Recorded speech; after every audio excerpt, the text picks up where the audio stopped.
it's time to relax, and you know what that means. A stack of comics, your favorite easy chair, and of course this compact disc playing on your home stereo. So go on, indulge yourself. That's right, kick your shoes off, lean back, and just enjoy the melodies. After all, music can bring back all that nostalgic memories. Yeah, here we go.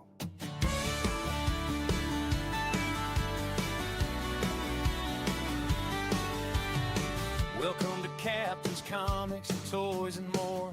Take your time, have a look around the store. It's free comic book day 2026. You pick this up, good call, it fits. This is where the playlist starts, a little love letter to the things we are. So press play, let it roll tonight. You got something good in your hands, that's right. From old school games to the silver screen, every track hits somewhere in between. First song here just sets the tone. You're not listening to this alone. This awesome mix was made for you, side by side with Volume 2.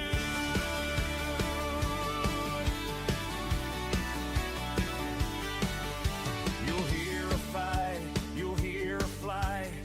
Mortal Kombat kicks it off just right. And Superman up in the sky in Spaceballs makes it all go by. Pac-Man fever lights the maze. Geeks take over in their own way. OCD with that coffee spin. Yeah, this is where the fun begins. Rapping Duke with a throwback sound. Diggy diggy hole goes underground. The Witcher theme calls you near. Serenity brings that quiet cheer. Let it play, don't skip a track. There's a story in this stack. So press play, let it roll tonight. You got something good in your hands, that's right. From old school games to the silver screen, every track hits somewhere in between. First song here just sets the tone. You're not listening to this alone. This awesome mix was made for you, side by side with Volume 2. Mr. T brings the energy. Barry runs through history. Spider-Man swings back again.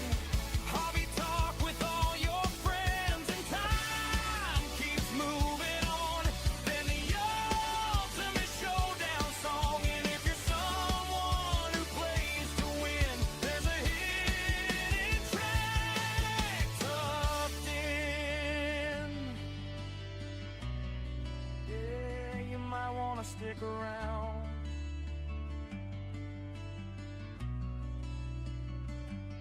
So press play, let it roll tonight. Thanks for stopping in, it feels just right. From every shelf to every sound, there's a little magic going round. Track one fades, but don't you go.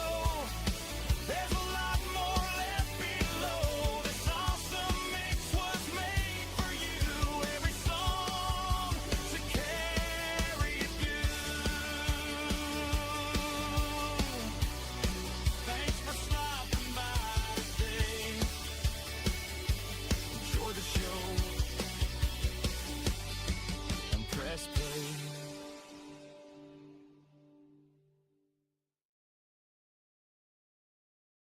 Are you interested in amateur radio? Ham radio is an exciting hobby that opens the door to digital communications, international connections, electronics, STEM learning, public service, and community involvement. The Amigos Radio Club Ashtabula is a non-profit 501c3 organization dedicated to helping people discover one of the most rewarding hobbies around.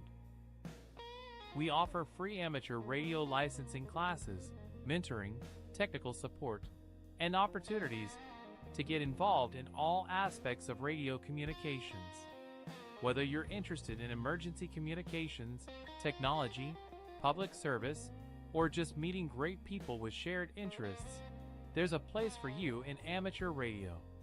Learn more and become a member today at kc80h.org. In a small town where imagination faded, one place refused to let it die. A beacon in the dark where new comics sat idle waiting for an opportunity. Captain's Comics, Toys, and your next adventure starts here. This store has not yet been rated.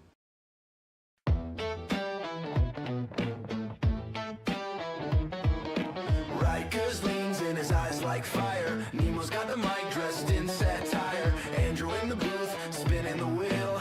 Cameras rolling, it's all surreal. Who's the guest today? Who's the guest today? Record spinning, always winning. Rykus, Nemo, questions pinning. Andrew calls the shot, don't miss the frame. Hobby Hooligan, what's your name?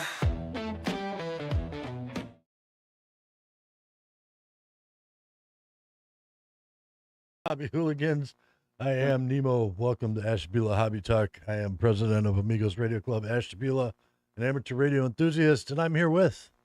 Hey, I'm Rykus from Captain's Comics in North Kingsville, Ohio. Huge comic book enthusiast, and actually, I like America, and we're celebrating a 250th anniversary of America this year. Yeah, we've already had the folks from the Ashtabula 250 committee come in here and give us a big rundown as to what they're doing over in Jefferson on 4th of July. That's going to be great fun.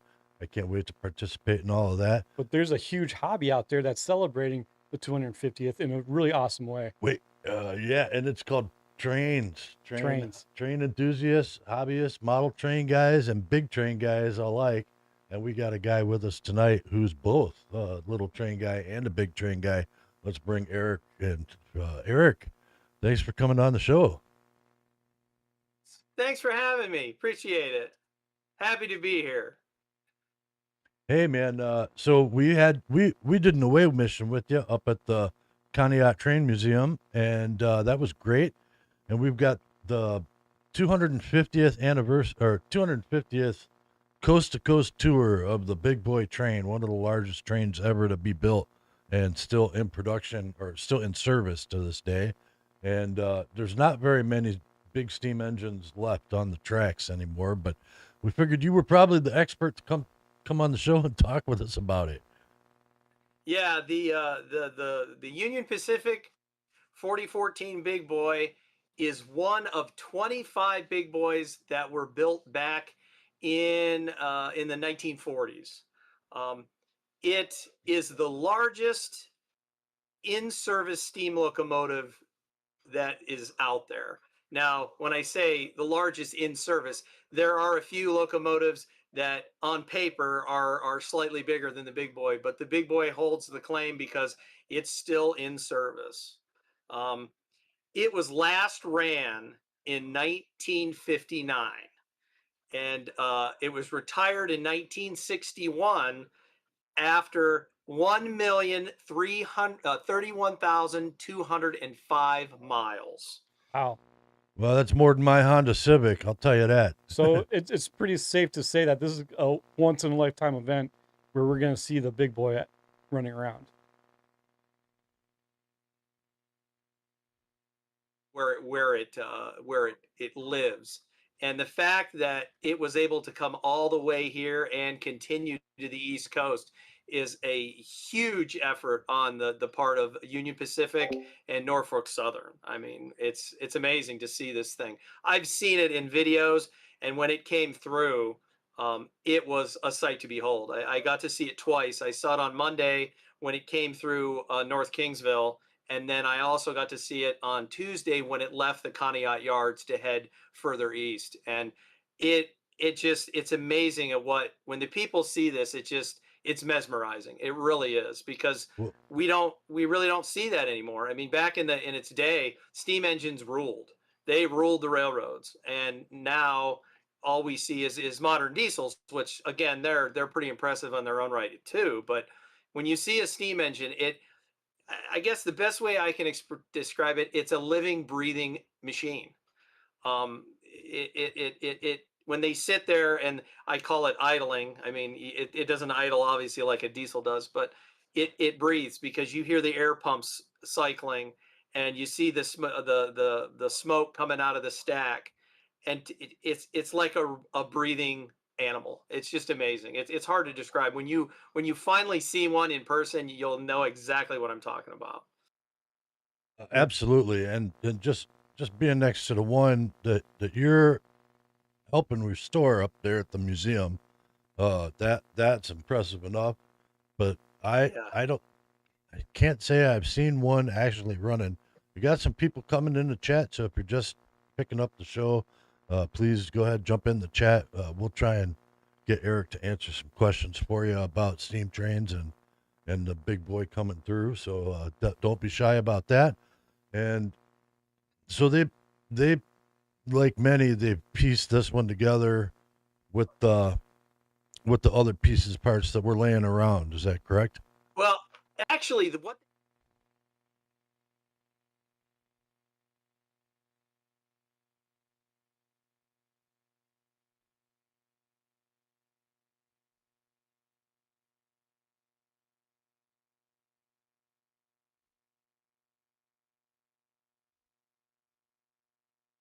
they reacquired it because Union Pacific didn't own it.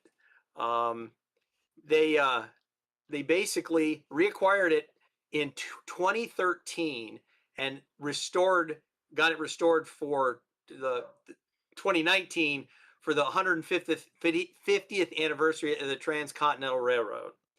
And it was a major undertaking. They basically disassembled that engine all the way down to the frame and slowly build it back up. Now, the one thing that they did do, they made one slight change, is back when it was in service back in the 40s, they burned coal. And now it burns number 5 fuel oil. And they decided to do that for efficiency and for ease of getting the fuel. I mean, number 5 fuel oil is a lot easier to get than coal. And so when they restored it, it's been converted to run on coal. I mean, run on oil. I'm sorry. I was going to bring that up and ask about that because I know originally it was a coal train. Yep. And and I know that the version, I should say, this restoration that's driving around. Yeah, I knew that was running on fuel oil and yeah, it runs on fuel oil now. There are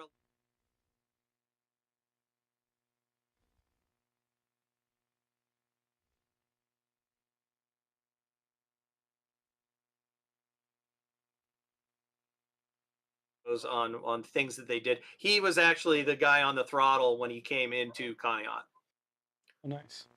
Now, Yeah, I heard that the engine is fully capable of running full steam, but due to wear on the machine, they used another engine behind it to use the Yes. majority of the pushing and pulling. Yeah. Yeah, what they use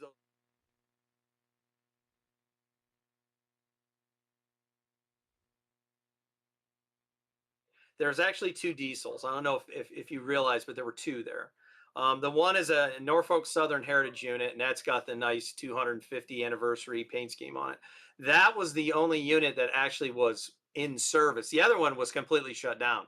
And they use those engines primarily for dynamic braking purposes, because that takes wear and tear off of the big boys' brakes. Because think about it, you can't go down to the local hardware store and get new brake shoes for it.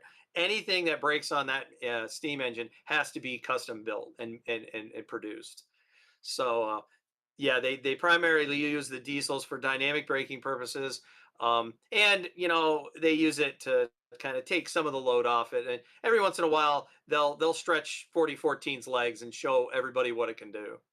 But yeah, it's used for dynamic braking. And I do know that within the past few years, they added positive train control, which all trains on the network have to have because you need to know where your trains are at all times. And they did add that to 4014. So 4014 can run independently without diesels if required. But 99% of the time, you're going to see a helper engine there just to keep things going. Because, if something does happen, you need a way to help it get to where it needs to go. I also read like an older article saying that once this big boy was retired, they didn't want to bring it back out because they were worried about the weight of it, of all the structures of the bridges.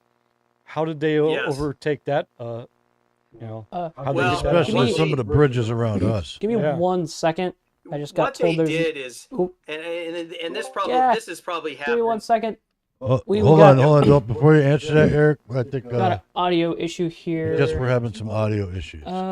Just stand by. I think I know what's wrong here. Are they not hearing them? When we're on the triple screen, it looks like they're not. Give me 1 second here. You two can talk. Just they can't hear Eric. All right, we're going to be adjusting some audio issues on the back end here. Sorry about that, folks watching. We need some We'll, elevator music being played in the background. Yeah, let's make it even harder. Well, you know, when you have a please stand by, you're like some kind of Yeah. classy, like annoying but kind of soothing music. There's a couple.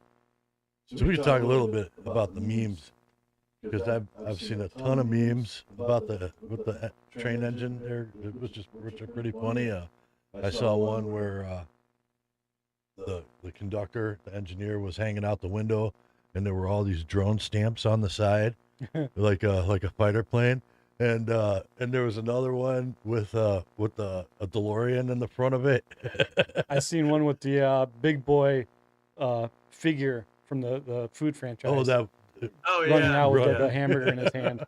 We should be good now on the triple screen. I All believe right, we're let's good see now. if we've got that going. Say a couple things there, Eric. Go ahead and answer that last question if we can remember what it You was. guys hear me okay now? Test, test, test. 1, 2, 3. Is it good? Seems like you're okay. I have faith in you, We- Mr. Technical Advisor. Yep, you're good. All right, we're Yeah. back in action. So let Sorry me about repeat the that. question: is how did they overcome the obstacle of the weight of the machine going over these Especially bridges? the bridges around here. Well, what they did is they studied the entire route and made sure that it could actually the weight of it could be supported by all the bridges and all the infrastructure. I mean, let's just put it this way. They had that all figured out way before they decided to do this. Like, as an example, we had some people come into the museum in Conneaut the other day, and they said that they actually had to put in 800, and that this number could be a little off. It's either 800 or 400 ties they had to put in the Norfolk Southern Yard just to support the big boy coming into the yard. So they've done their homework, they've done their math, and everything that they've had to check, they've double, triple, and quadruple checked to make sure it could handle it. Because yeah, it's pretty big and pretty heavy. Yeah, what's it? I mean, it's actually. I'll give you some actual stats. The actual weight of the locomotive and tender, fully loaded, is 1.2 to 1.3 million pounds. That's amazing. So That's it is. It is. It's I absolutely have a amazing. Saint Bernard, and I think that weighs more than my Saint Bernard, Yeah. especially when it lays on my lap. Yeah. And actually, when you look at the big boy 4014, what you're basically looking at is two engines. There's two basic engines underneath that boiler, and both of those engines output together approximately 7,000 horsepower at the drawbar, and that's where it's Wow. pulling the yeah. That's But crazy. just to put that into perspective, our engine at the museum back in its heyday, it was around 4,000 horsepower. So it's pretty awesome. It really is. That's like a They were- Tim Well, Allen moment. speaking where of he's like more perspective, power. we've had Yeah. we've had They were designed back in Oh, the here it 40s is. to pull a 5-mile long train with no assistance from any other engines. Yep. Well, speaking of perspective, I know we've had viewers submitting videos to us over the last 2 days when we announced that we were going to talk about this. So we'll probably run some of those reels while we're chatting here. But yeah, I my understanding. So there was a point where they would measure the train by the number of cars, and then it turned over to the number to miles, right? to just measuring a train by mileage, how long it was? Yeah, they basically they still do it by number of cars, but it is based on number of cars equates to a certain length in miles. I don't know the exact figures, but they still do it that way. I mean, we've all sat at a crossing, and we're just, you're just like, come on, come on, come on. When's this thing going to get over? But just think what it would be like to sit there to have a train that was 5 miles long. Yeah. I don't know if I've ever seen anything that big currently. I could be wrong, but yeah, they were designed to pull 5 mile long trains out with the grades that they had out there in Wyoming and do it unassisted. That was the whole reason they designed the big boy. Well, having driven out that way, and really I've driven all the way to Seattle, and I've followed a lot of railroad tracks along the ways, and Mhm. I know my V8 had a hard time getting up some of those hills, so, and that was with Oh, just yeah. me in it. Yeah, could you imagine 5 miles going up a hill? I know it's amazing. Another thing that just so I can get our viewers to chew on this, this engine is considered an articulated engine. So when you look at it, The wheels. it's a yes, it's this is the wheel arrangement is a 4-8-8-4. So what that means is there's 4 wheels under the pilot, then there's 8 driving wheels, another 8 driving wheels, and then another 4 uh, uh, wheels under the trailing truck that supports the boiler. Now, in between the 2 sets of driving wheels, the frame is hinged. So it can actually basically do this. It can bend. And what that does is it allows it to navigate the curves that the railroad has. Because if you think of it this way, if that was a solid frame locomotive, it would not be able to handle going around curves because it's so long. So what they did is they designed it with an articulated design that allowed it to bend in the to pivot in the middle, and it's so cool when you see that happen. The boiler will swing way out away from the front pilot truck, and you'll have to. There's plenty of videos out there that show it, but the easiest way to see it is if you see it oncoming and it starts to go around a bend, you'll see the pilot truck start to go with the track, but the boiler kind of still stays somewhat straight, and it's a really unique look to it. It really is. Is that a unique build for that steam engine, or is that in other steam No, engines as well? no, a lot of other there are plenty of other steam engines out there that are in an articulated design. The Lima Alleghenies is one that comes to mind, and that I have my good friend at the museum. He's the guy that I said, well, technically the Alleghenies are bigger than the big boys because he's got all the data and stuff. But yeah, the it's not just specific to Union Pacific or the big boy. Now I'll take a quick step back. The series engine before the big boy was called the Challenger, and if you look at it, they're very similar, and they're a 4-6-6-4. So they have not as many driving wheels as the big boy does, but they decided we need more power, we need bigger. So that's when they added the the additional set of drivers on each engine that's underneath that frame. So there is a class above the big boy. No, no. Now I'll give you another tidbit on this. It was originally going to be called the Wasatch class, and that's because that's some of the mountain ranges out there that this engine was gonna live.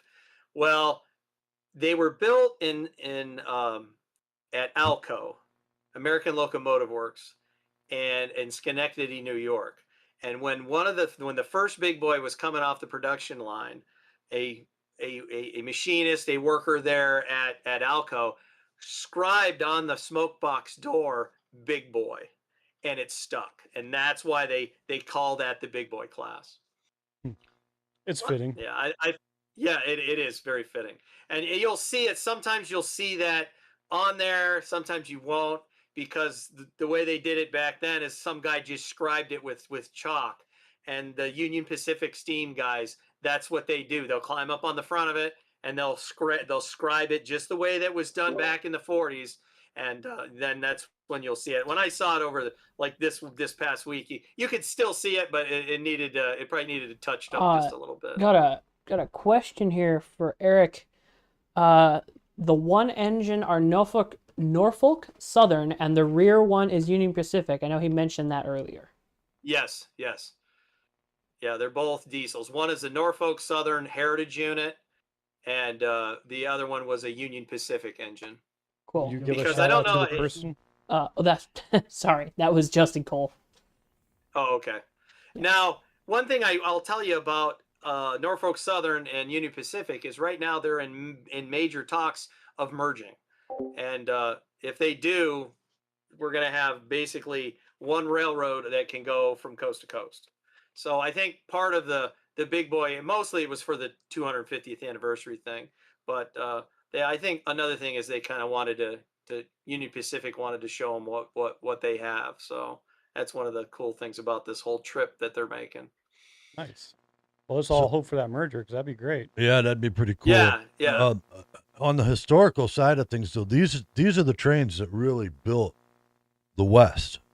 Like, It Oh, built yes. the whole America, well, yeah, not just the yeah, West. But, I mean, they're kind of the East Coast people kind of know, there's trains, but really these are the trains that were meant to build the West, right? Yeah. Oh, yeah. I mean, think of it this way. These engines, or they're basically a symbol of American railroad innovation and prowess, because a lot of cool things came out of the railroad. It's just, yeah, absolutely, Nemo. Absolutely. Man, I was just down in Bath, Ohio, Hale Farm and Village over this past weekend, and I wanted to ride the steam train down there, but I couldn't. Now, that train down there, that's a much smaller train, obviously. I don't Which know one if are you know. talking about, Nemo? The Valley Line, Cuyahoga Valley Line. Oh. Well, hey, well, I can speak on that engine too, because I don't know if you see the hat that I'm wearing, Nickel Plate Road 765.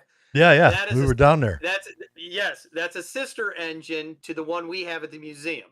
Museum is 755, and the engine that's down right now at Cuyahoga Valley is its sister, and it is the only surviving Burke that is in service. So it's just like the one we have at the museum, except one is still running.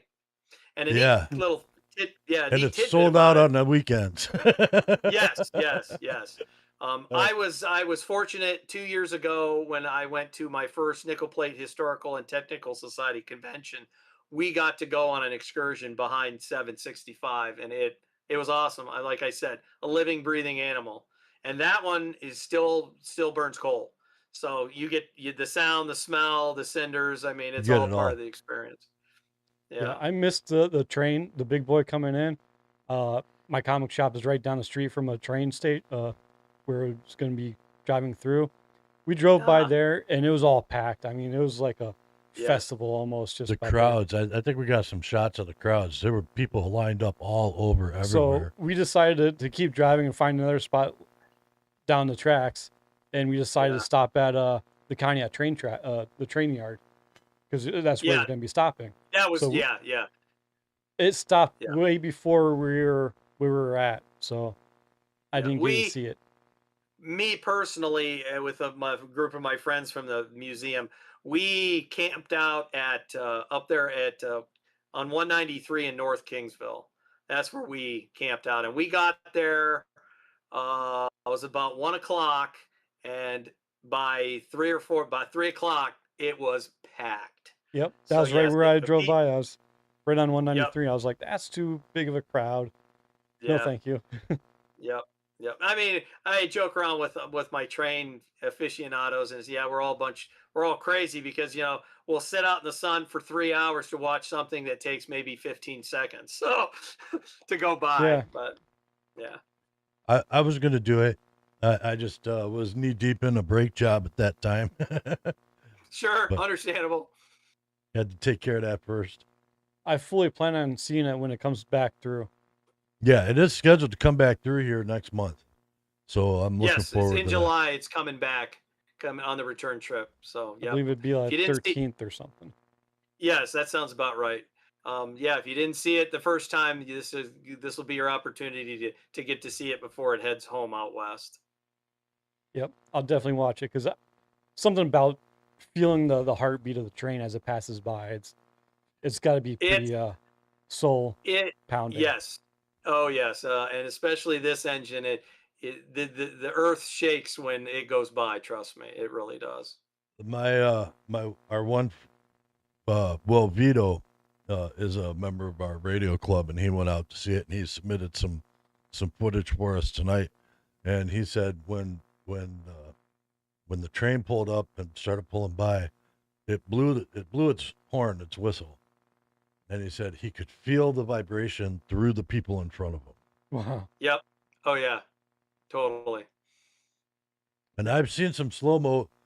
Some people submitted some footage for us to use, but we couldn't use it because it was through Facebook, and then it's hard for us to move footage over from Facebook to our studio site.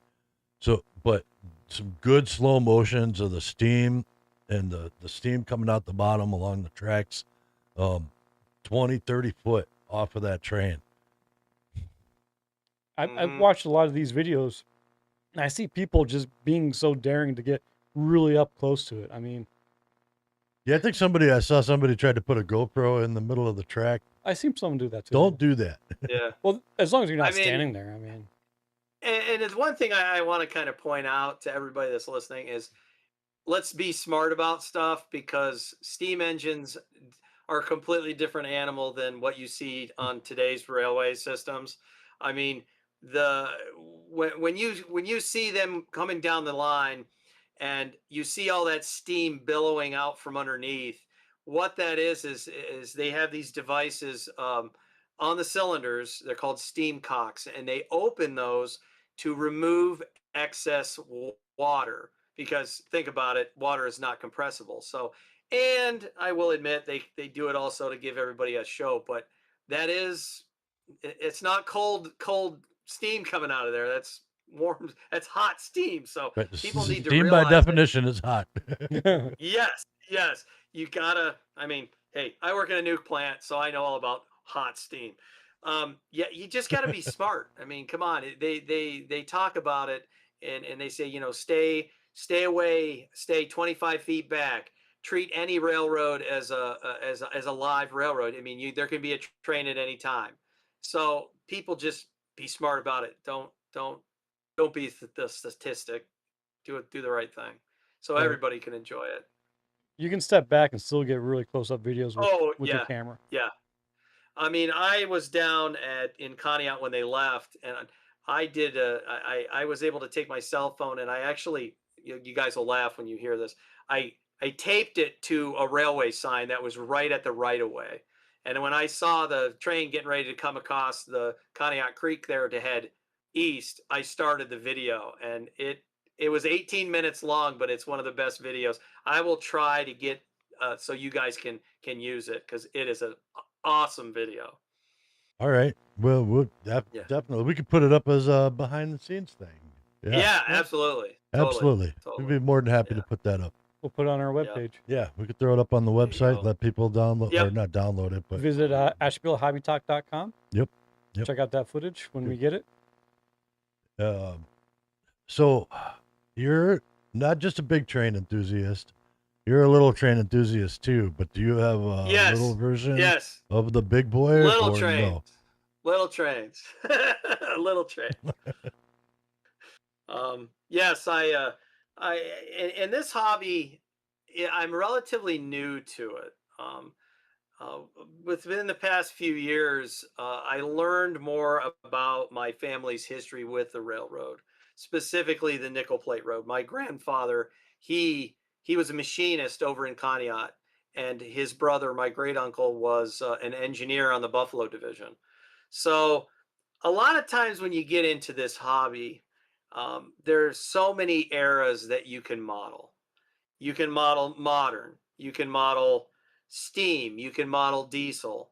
What I've decided to do is my modeling is 1940s, 1950s nickel plate.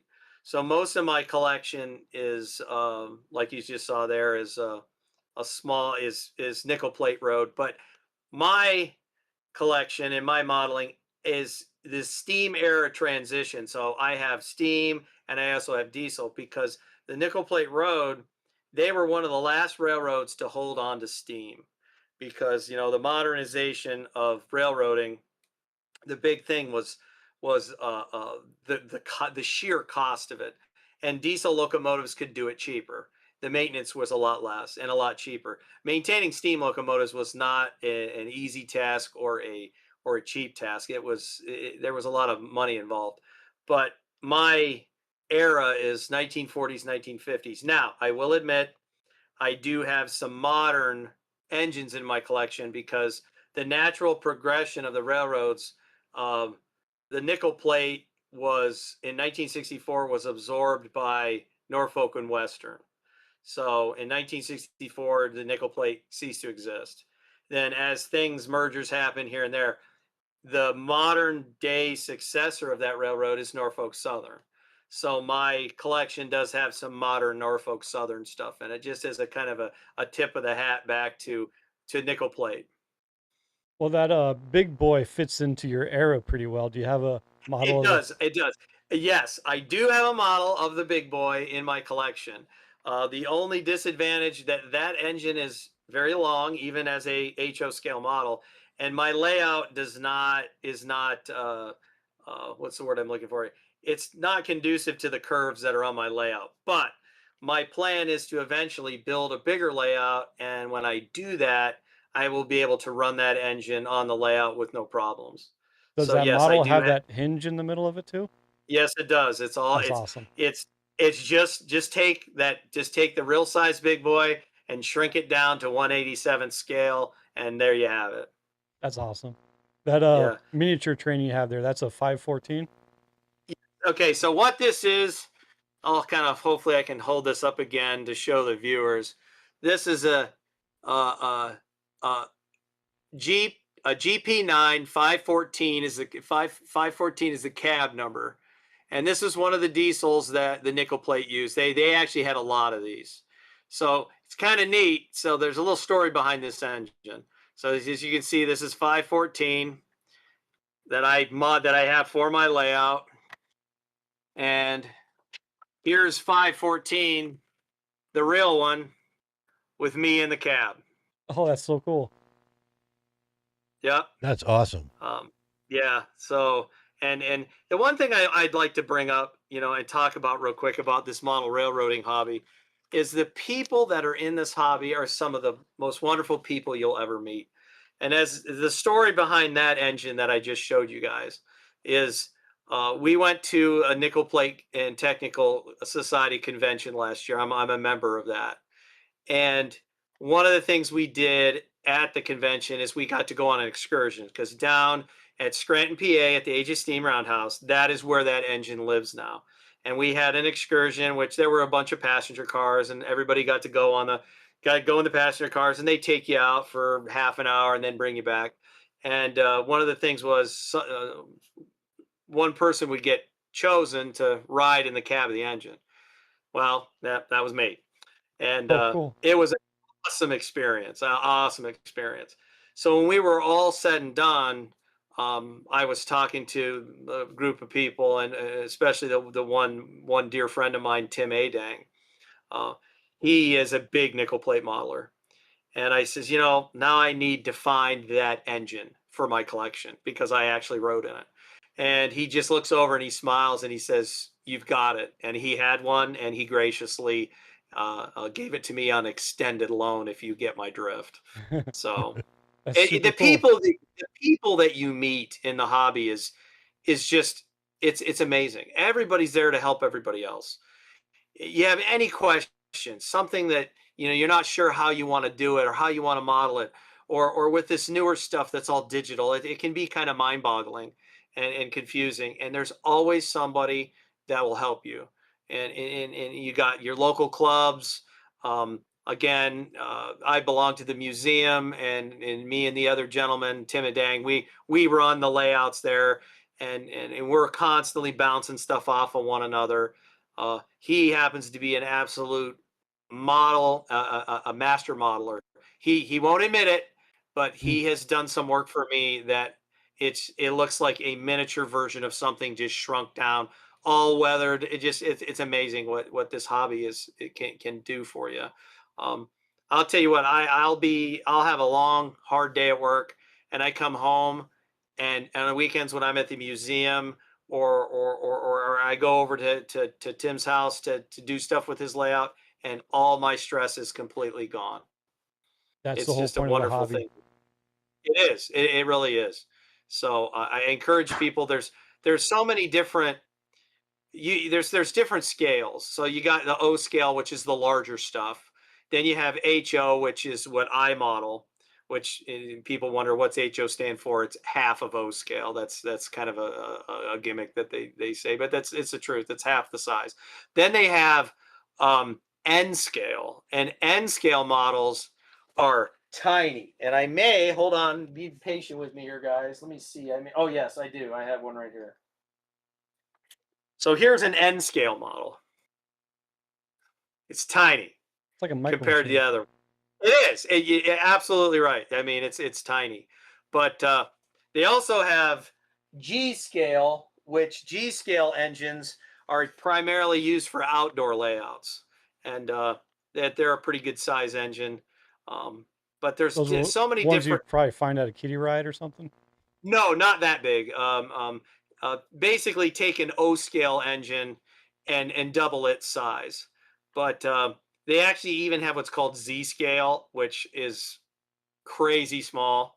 Uh, but the nice thing is the hobby has pushed forward so well with all this new digital stuff, computers and everything. So all of these engines now are all digitally controlled. They have sound, they have smoke. I mean, they've had smoke for years, but it's amazing at what you can do with this in this hobby nowadays because of all the technology that's out there. See, you just mentioned where my weakness would be in this hobby. Growing up, I loved the show Silver Spoons, and the dad would always ride in with his on his Yes. rider Yeah. train. If Yeah. if I were to get sucked into that hobby, I have enough space. I would have a train going around my yard. Well, I would along definitely have a rider train. That'd be cool. yeah, along those lines, guys, they have what are called live steam scale engines, and it's I've seen just those. like you said, Nemo. It's you ride on them, but it's a full, be it diesel or steam. It's like taking a full sized engine and miniaturizing it, but miniaturizing it to the fact that it still runs on steam. A lot of them are coal powered. Most of them that I've seen, they're usually paid like by like propane or something. But the real hardcore guys still use their coal fired. And yeah, you ride on them just like silver spoons, just like Yeah, it. I You would got to have have to. deep. You got That to would have be deep me. pocketbooks. Think so? Yeah, Probably. yeah, yeah. Going back to your 514 model, you said it's homed at Scranton, PA.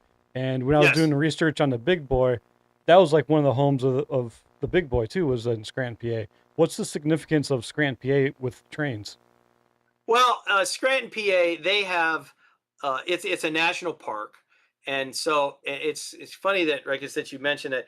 They have a big boy on site there. It's 4012. Now it's a static display. It just got cosmetic restoration done to it, and when we were there last year, they rolled it out, and it's amazing looking. And one of the things that the big boy's doing on its tour of this part of the country, it's going to be at Scranton, and they're going to do some kind of like welcome home type thing, just to get the two of them together, which will be really awesome to see. Um, but That would yeah, be Scranton pretty has cool. they're a national park, so if you ever have been there, you'll see a lot of engines that are restored. You'll see a lot of engines that aren't restored. But it's the significance of Scranton is it's a national park that they've turned into like a railway museum. So speaking of PA, and just hopping right across the border there, basically, the trains are built in PA. We've got right. There's a train factory in PA, Erie, right? Yes, I believe it used to be the GE plant. If memory serves, they've they've been purchased by, I think Wabtec is the new owners. Don't quote me on that, but I think that's it. But yeah, you're right. There was a locomotive manufacturer right in Erie, PA. Now, it would have been someplace like that that did the tear down and rebuild on the big boy. Do we know No, where was no. it? That was all done out in its home turf at Union Pacific. They have their own facilities out there, and that's where they did all the restoration work. So it was all in house, 100%. That's pretty Yes, cool. all in house, and were lucky enough to have a lot of the old drawings available.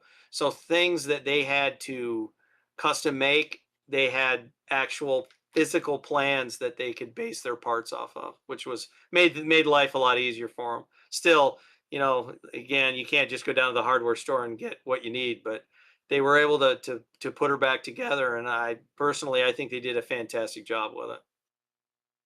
Well, that just goes to the skill of the people building it. It's like Yes. I mentioned on probably a previous episode, I used to know a guy, Elmer Friedrich, and he invented the halogen light bulb for GE back in the day. But he had a machine shop in his basement, and it was like a skill that he kept. If a part broke, he just took it off of the machine, took it over to one of his other machines, and rebuilt that part. So Yeah. Having a bunch of guys, I'm sure some of them were old timers, sure some of them were new Yes. guys learning the skills. I mean, that's Yep. a great opportunity for people to learn hands-on skills that are in that field Yeah. that I mean- would be lost if it wasn't for that. Yeah, that's the thing. Is a lot of these skills, the skill sets that these guys had back in the 40s and 50s, you just don't see that anymore, and it's pretty amazing. And you think of it this way too, guys. The engines are big, and all the support equipment, and all the tools they use to build those are big as well. We're talking man. massive wrenches, and when Yeah. you put a nut on a driving rod, I mean, we're not talking something that you fit in your fingers. We're talking takes two people to handle. Yeah, or overhead crane. Yes. Oh, yes. Yes. Because yes. I don't think two people. I mean, how much do those wheels have to weigh? I think that's more Oh, than two they're just people. they're massive. They're massive. The wheels But- on that train are as big as me. And Yeah, I know yeah. they're 6 foot diameter roughly wheels, and what are they, like 3 inches thick? Or that's They're pretty crazy. that's a lot of weight. Yeah.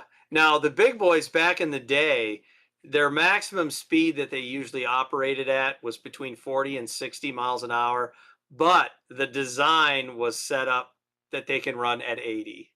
So just think about that for a few minutes, seeing a piece of iron going 80 miles an hour that big. They didn't have cars going 80 miles an hour at that time. I don't Yeah, think. it's pretty They might, amazing. but I mean, 1940s, you had Yeah. cars were still being built fresh. I mean, new. 40s. Yeah.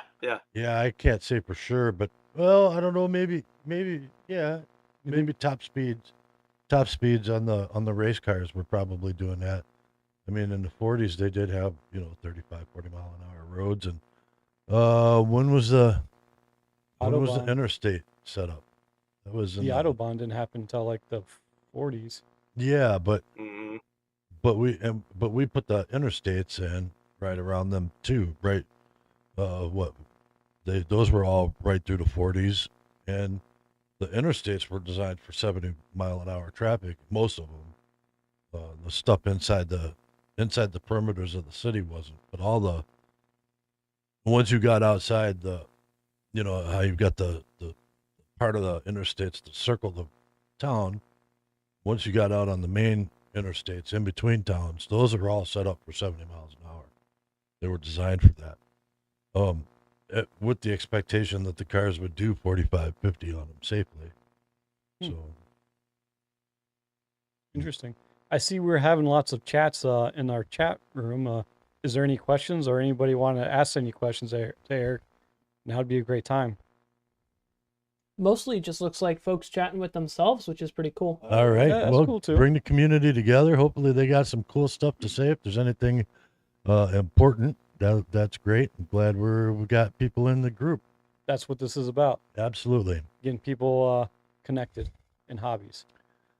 So the communication systems on that train, when that train was, they weren't using wire Morse code back then, were they?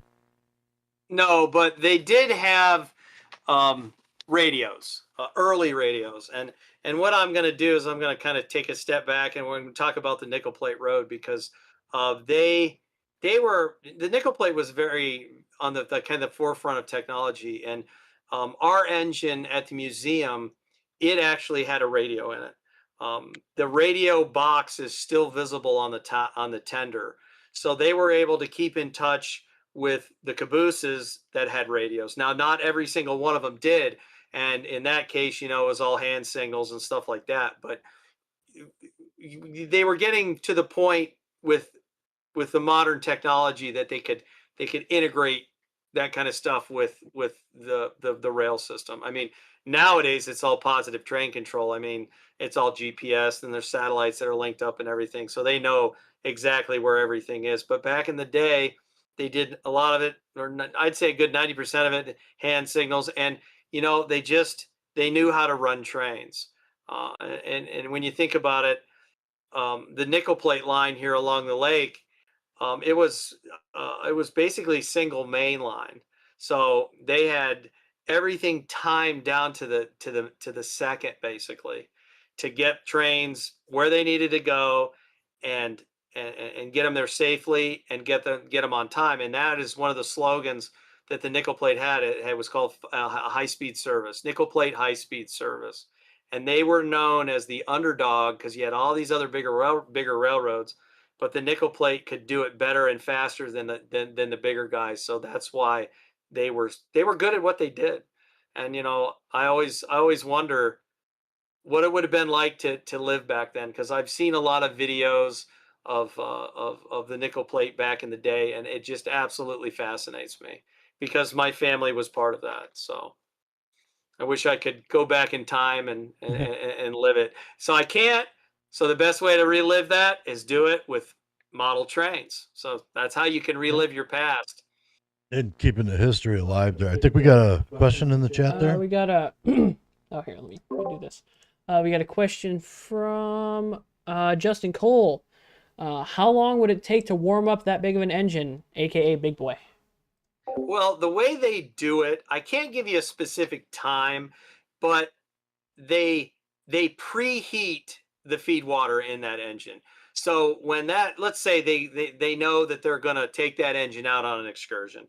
It's not like, okay, you come in, it's got full of water, full of oil, they fire it up, then they got to heat the water up. What they do is they preheat the boiler water in it to get it up to running condition in a running state quicker.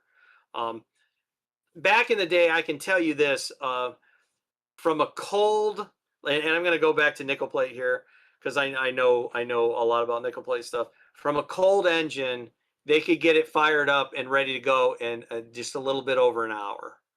Now, with today's technology, they preheat all the stuff with the big boy. It's not like it was cold. Like when it sat overnight over in Conneaut, they basically turned it down to simmer, and but it was basically ready to go pretty quickly.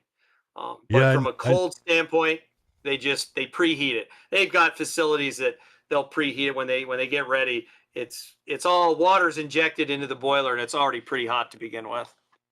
Well, I know modern diesel trains, I know those actually take some time, and even in the wintertime up here, they'll keep them running overnight to stop the diesel from freezing. Yeah. Because otherwise the diesel will freeze, and once that happens, they can't turn the train back on again. Exactly. You're absolutely right, Nemo. Yep. I didn't know that was a thing, that diesel can freeze.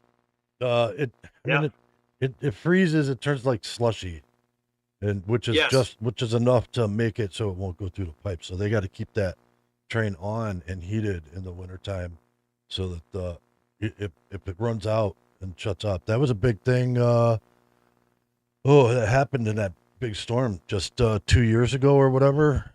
Maybe it was 2 years ago, I think, and they were having big issues with the trains because all the trains ran out of diesel because they couldn't clear the tracks. So all the trains were sitting in the yard or waiting for people to come clear the tracks. They ran out of diesel, and then they were stuck there. They were froze there. They couldn't move them. Oh, wow. It's an unfortunate event. Yeah. Is that And- different from gasoline? Gasoline doesn't freeze, or is it like a different freeze rate for gas, or is it about the same? No, gas doesn't freeze. I didn't think it did, but Well, I don't know. imagine Maybe this anything new freezes, but maybe this new E15 or whatever it is that they're trying to put in our gas tanks, maybe that'll freeze. The one thing you got to be careful with diesel fuel is it's called gelling. When it gets Yeah. cold, it gels and it gets thick, like Nemo was saying. That's what you got to be careful with diesel, and that's why they would rather just keep them running. And you're thinking, oh yeah, it's going to waste fuel, but it's easier to keep it running, to keep it warm, than if the unit goes down, then it can't do what it was designed to do, and there's lost revenue everywhere, and everybody pays. So Yep. Yeah. So that's cool. That's cool. So the train museum just opened up for the year, right? yes, we just I believe 2 weeks ago. So we are open now Friday, Saturday, Sunday, noon to 5, between Memorial Day and Labor Day. Awesome. Awesome. So go check Yep, them so out. come on down and check us out, and I'll give everybody a tour and tell my story and show off what we have down there. So it's pretty. I've got some plans for what we have in store this year for our engine. The first thing that comes to mind is the pilot steps on the front are kind of nasty looking, so we've got all new wood that we're gonna put on the front of it to make it look like it's showroom ready. But the one thing I do want to say is the restoration that we do on that engine is purely cosmetic. A lot of the parts that were in that engine are now in 765. So that engine, unfortunately, will never run again. So our restoration efforts are just to keep it looking nice and new, and so everybody can enjoy it. Well, it is a big piece of history, though. I mean, when It you is. get right down to it, and not just personal history for you, but general history for the country, and it's Yes. great to have that as an example. and during one of the tours, you can actually get inside the engine and look at the gears and how it works. Yeah. Yeah. I mean, we did the away mission with you there, and you did a great job. You gave us a good tour and showed us around the place. And Unfortunately, our cameras didn't get the great aspect of sitting there because it glare on the glass. yeah, protection. we had the glass glare. So it's from best inside. to see it in person. You can watch our video. Yeah. Don't get me wrong, but to actually get the great feel of it, just going inside of it. Yeah, go back, watch the video, and then go see Erick in person up there. He's up there on Yeah. the weekends, giving people tours of that whole place. We need to get an eccentric billionaire up there, because with enough money, you can restore anything. Yeah. Yes, enough money, yes. With anything enough can be money, restored. you can do anything you want. So, yeah, I always joke around, if I ever hit it big, maybe I'll be the benefactor of trying to get that engine going again. Well, if I make it big, I'll try to figure out how to get a flux capacitor on that train. And then There you then go. Get it You can running. there you go. We could do the whole Doc Emmett Brown thing. I don't know about a flux capacitor, but I could work on some horses and the wagon. There you go. There you go. Might be able to get them up to 88 miles an hour. Can a horse go 88 miles an I hour? don't think so. I don't think that's possible. We have to consult Ralph Rice on that. What about the Deadpool, or not the Deadpool, the Venom horse? Venom horse. Yeah. Oh, maybe. Yeah, I had to do a comic book thing there. I see what you did there. Most people don't know that there's a Venom horse out there. I'm impressed. Hey, we're learning all our hobbies, right? Yep. Yeah, Oops. exactly. All hobbies come together in Ashtabula Hobby Talk. Yeah, Doesn't matter what hobby you are. we'll make it work. Exactly. So what we need to do is get get Emily out here and the train together at the same time, have them race. You can actually Google or do a search on AutoZone for a flux capacitor. They have it. Really? You can do a search on it. I was just at Go into AutoZone. AutoZone search engine and type in flux capacitor and see what happens. That's funny. It was a long And time ago. I don't know if they Mr. still have it. Fusion. You get a Mr. Fusion. I'm not sure what happens now, but I remember what happened a long time ago. It's been a while since I did that. I'll have to check that out because I don't think I ever did that.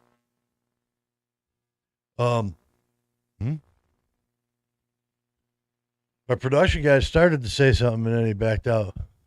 We're heading up on the last of the hour of this show. Is there anything else you want to contribute to the trains, Eric? I think I've hit it pretty good. Again, the cool part of this hobby is the community, and when you have people that share a common interest, it's just a wonderful experience. I can't stress enough that a lot of people they'd be like, oh, there's a bunch of little toy trains. It's way more than that. It really is. You got different eras, you got different times, and some people focus on the technical aspect, some people focus on the scenery aspect of it. My good friend Tim, his layout loosely resembles Conneaut, so that's another cool thing about the hobby is you can have a fantasy kind of like setup, or you can model it just like the way it was. It's totally up to the end user and their imagination. Is there still a model train museum down in Youngstown area? Or there used to be, right? Specifically I think so. for model trains? There's a big one down in Middlefield, and I haven't been to that. I don't know why. We're not that far away from Middlefield. I just haven't had a chance to go down there. But I guess it's pretty impressive. So. Okay, I thought there was one down like in Youngstown, Columbiana County, somewhere down right that way. And there used to be a. Go ahead, Nemo. Oh, I was going to say, I think there used to be a big model train display out in not in Erie, but like out past Linesville somewhere. Okay. You know, a lot of you'll see a lot of train setups that people have, and you'll see them and they'll be kind of, as I say, mind-boggling. They're big and they take up their whole basement. You don't have to, you don't need to jump into it and go crazy. You can, my layout is a 4x8. It's not that big. So you start small and then you can build up to what you want in the future. And that's what makes the hobby so fun. And if you don't have a lot of space, that's why you can model the smaller scales. I mean, N and Z scale locomotives and stuff, you can have a small coffee table set up. So the sky's the limit. If you want to go big, go big. If you don't, you can go small. You run on some batteries and let it go. Yep. Yes, some of them do run on batteries. That is a choice that is out there. Very cool. Very cool. All right. So, excuse me. If you want to donate to the train museum, because the Conneaut Train Museum, because that's run purely on donations. Yes. Could you explain how to do this? The easiest way to do donations is just stop in and give donations in person. We don't have we have a Facebook page, but that's more so that people know when we're open, when we're not, and just so for people can chat. But the easiest way to donate to our cause up there is just stop in, throw a couple dollars in the donation thing, and go enjoy the museum. And the Facebook page is? It's Conneaut Railway Museum on Facebook. You'll find it if you just type that in. And we can probably put down the links below too now, right? Yep. Perfect. Absolutely. All right. Perfect. We have the ability. We'll make sure we put that in there. Sure. So, before we wrap some things up, I definitely have a list. I need to say thank you to Johnny Mullet, and thank you to Vito, 88OI. He's a member of the club, the radio club. Thank you to my sister Daphne. And thank you to Dan, NADRL, for contributing all the footage that we put up tonight of the train going by. Hopefully, I'll get out there next month when it comes back through. Also, could we put any of their footage on our we ran it. Yeah, but could we actually put that on our website too? Yeah, we probably could. We'll talk to them about that. Make sure that they're okay with us throwing stuff up there. That wouldn't be a bad idea. I also want to say we had a winner from our 100 subscriber episode last week, and I've gotten in contact with him, and we're gonna get that out to him, the T-shirt and the cup. He's ready to go. He told me what color and size and all that for the T-shirt, and yeah, Awesome. That's where we're at. So we're gonna have a big push here, another giveaway for a big push, to hit the 100 subscriber mark or 500 subscriber mark, and shoot for monetization here on YouTube. We're just getting started, just like a slow moving train building up speed. Yeah. We're gonna hit top speed, and we're just gonna keep cruising. DMG says, where was that? I thought I saw that. Nemo, check your phone. I can't. Yeah, it's on there. Erick's on there. Nemo, check my phone. Well, if I wasn't using my phone for other stuff, I would do that as soon as I can. I will, but that's I can't do that here. If you can text in the chat or something, and maybe we can read it off online before it's too late. Yep. I think that's kind of it. But man, Erick, thanks for being here tonight. Appreciate it. Keep on subscribing, people, and we're gonna have another giveaway when we reach 500. We're just gonna. We'll probably be ready to announce what we're doing with that next week. So tune in next week to find out what we're doing. It's gonna be something cool. Yeah. It's got to be bigger than just a T-shirt and a mug. Yeah. Well, that was our first 100. 100 is just getting started. Good number. The more we go, the more we have to top it. Yeah. I mean, the other thing too is go over to Ashtabula Hobby Talk. Check us out there, ashtabulahobbytalk.com. Sign up, become a member off of YouTube. Sign up at our website so we can keep a running tab there. And those people who sign up before the end of this month will keep their membership as a free membership. Just go to the homepage, click on support member supporting, supporter member, and it'll take you to a form. Fill that form out. It's free. It's secure enough. It'll just go straight to us. We're not selling your stuff.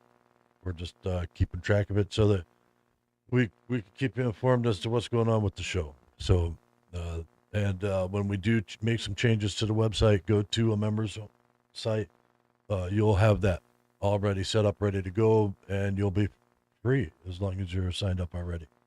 All right. Thanks, Erick, for coming on our show and Hey. talking about trains. And definitely check out the Train Museum in Conneaut. And Well, hey, maybe we'll thanks have you for- back on thanks for- next month. Yeah, thanks for letting me come on and sit here and talk trains with everybody because it's fun. It's fun. Yeah, I had a great time. I with had you fun. guys. Well, maybe we'll visit again next month after she comes rolling through again. There you go. It's There you go. it's a boy. It's a he. Oh yeah, it's a boy. Big Yeah. boy. You can't call a big boy a her. Big boy she. hurt. Well, nowadays you never know. Oh! All right, folks, that's it. Thanks for joining us tonight. Hobby on. And we're out of here. Hobby on.